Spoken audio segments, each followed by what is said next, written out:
Cannes et tout de suite du thriller en littérature et des films à Cannes.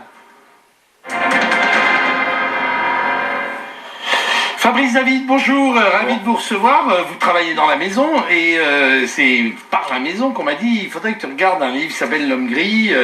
Préface de Joseph Joffo, c'est toujours une référence. Et je me suis plongé dans ce thriller et je dois avouer que ça m'a bien plu parce que, outre l'intrigue policière dont on va dire un mot, un homme anonyme, un petit homme gris justement, un homme sans qualité comme on aurait dit littérairement parlant, qui devient un meurtrier pour donner du sens, bon, se venger évidemment d'injustice de sa vie, mais aussi pour exister, pour avoir un sentiment d'exister. Et là, les phénomènes sociologiques en ce moment nous montrent à quel point c'est une motivation importante.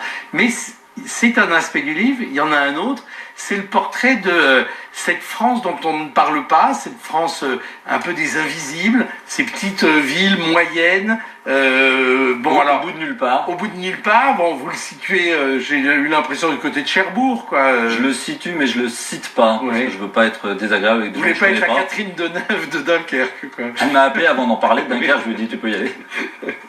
Non, je voulais pas citer, juste situer, mais c'est vrai que c'est un portrait un peu au vitriol de cette petite province qui est au bout de nulle part, d'où on a l'impression que la vie s'en est allée, et que le peu de vie qui reste s'éteint à 20h. C'est gris, c'est taillé à la serpe, c'est terrain vague, quoi, voilà, et ça fout la haine. Comment vous l'avez connue, cette France-là ?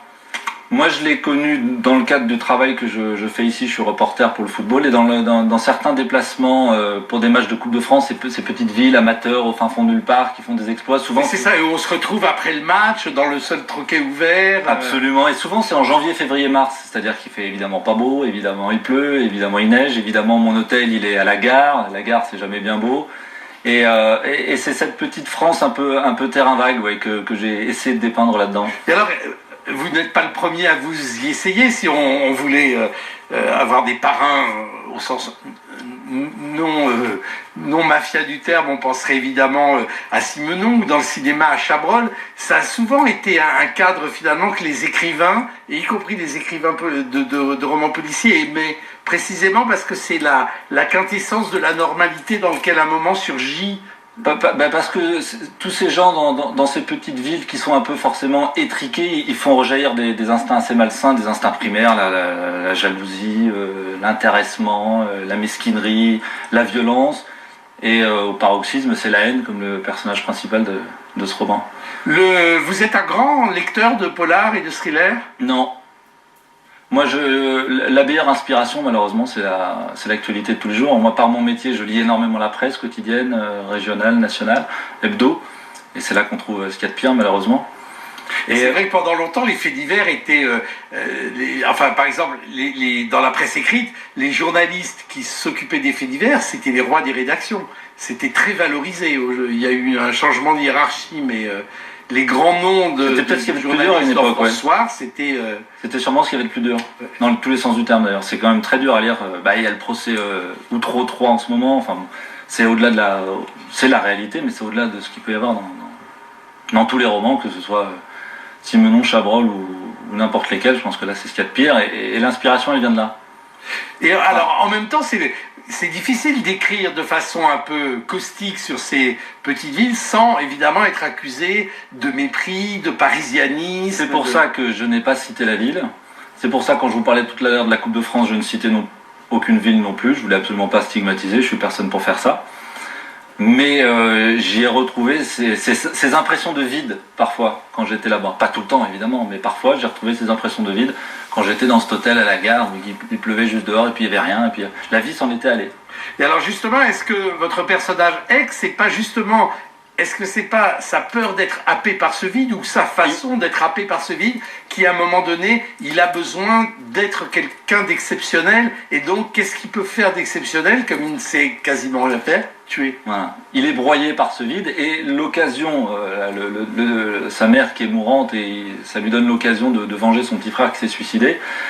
pour faire plaisir, un dernier plaisir à sa maman. Et c'est l'occasion peut-être effectivement de faire une démarche constructive pour lui, de faire quelque chose, de laisser une trace, d'exister. En fait, c'est exister. C'est même pas faire quelque chose d'exceptionnel, c'est exister. Oui, alors il y a le quart d'heure warolien dont tout le monde rêve en passant dans une émission de télé-réalité où il y a évidemment le fait de devenir meurtrier dans sa petite ville et de devenir quelqu'un. Mais il y prend goût, il existe. Voilà. Alors que son existence pendant 50 ans, personne ne s'en était rendu compte. Elle serait passée sans que personne s'en rende compte s'il n'avait pas... Alors il y a aussi une galerie de portraits, parce qu'on voit évidemment ce que c'est qu'une petite ville, c'est-à-dire les élus locaux, les avocats, les flics, etc. Et tout ça est à la fois en connivence, et puis en même temps on dit il y aurait besoin d'ouvrir les fenêtres. Quoi. Il y a une bonne brochette de cas sociaux. Et donc soit ils sont mesquins, soit ils sont corrompus, soit ils sont intéressés, soit ils sont étriqués, soit ils sont haineux, enfin voilà. Il n'y a pas beaucoup de personnages lumineux dans votre roman. Non. C'est parce que vous êtes quoi? Vous flippez tout le temps ou non, vous êtes optimiste? L'inspiration, elle vient dans des grands moments de déprime que j'essaye d'exagérer. Et volontairement pour mieux rebondir après, pour me dire mais en fait tout va bien, t'es heureux, tout se passe bien. Donc j'exagère énormément pour mieux rebondir derrière. Non, parce que dans la grande tradition des thrillers américains qui ont scruté comme ça, enfin, je pense à Elroy, etc., les grandes cités, les quartiers, là, il y a toujours à un moment donné une blonde incendiaire qui vous réconcilie quand même avec un peu d'humanité, ou en tout cas le désir. Elle habite pas là, alors. Elle habite pas là, elle vient pas. Non. Mais je lis peu les romans américains. Pour moi, le cadre, c'est la petite France. Vraiment, je lis, j'aimerais lire, ce que j'ai écrit, c'est prétentieux, mais ce que j'ai tenté d'écrire, c'est vraiment le cadre que j'apprécie. Ouais. Et alors, dernière question, il y a quelque chose, comme l'autre chante, il y a quelque chose en nous de Tennessee, dans cette normalité poussée à l'extrême, il y a un peu chacun d'entre nous, c'est-à-dire chacun peut devenir, si les circonstances... si le lecteur se dit, tiens, lui, je pense que je l'ai déjà croisé, ou cette ville-là, ces gouttes de pluie-là, ces cicatrices-là, ce maquillage qui coule, je les ai déjà vus, il est peut-être mon voisin.